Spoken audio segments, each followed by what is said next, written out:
Broiler grower feed তৈরির উদ্দেশ্যে বাজার থেকে ভুট্টা ক্রয় করেছিলাম।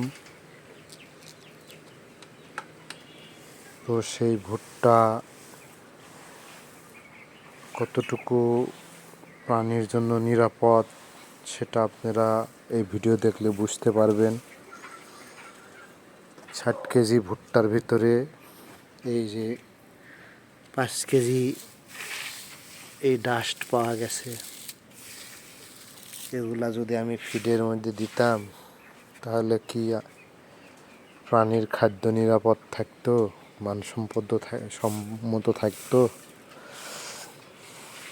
আমি নিজ হাতে কুলা দিয়ে ঝেড়ে পরিষ্কার করলাম শুধু খাদ্যটুকু নিরাপদ করার জন্য। তো আসলে আমরা যারা ফিড কিনে খাওয়াই কিংবা নিজে বাসায় তৈরি করে খাওয়াই, আমার মতো এরকম কেউ ঝেড়ে পরিষ্কার করেন কিনা জানি না।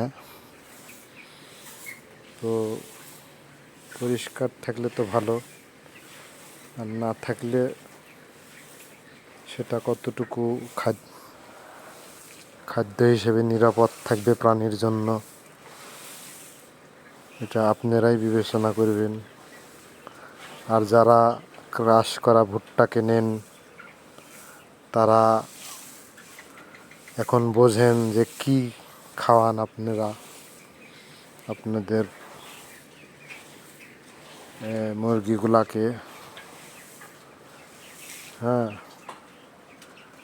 ক্রাশ করা ভুট্টা অনেকে ব্যবসা করে, আমি তাদের ব্যবসার কোনো ক্ষতি হোক চাই না, কিন্তু আপনারা কিভাবে বুঝবেন যে এর মধ্যে এগুলা নাই, এরকম ডাস্ট যে নাই কিভাবে বুঝবেন?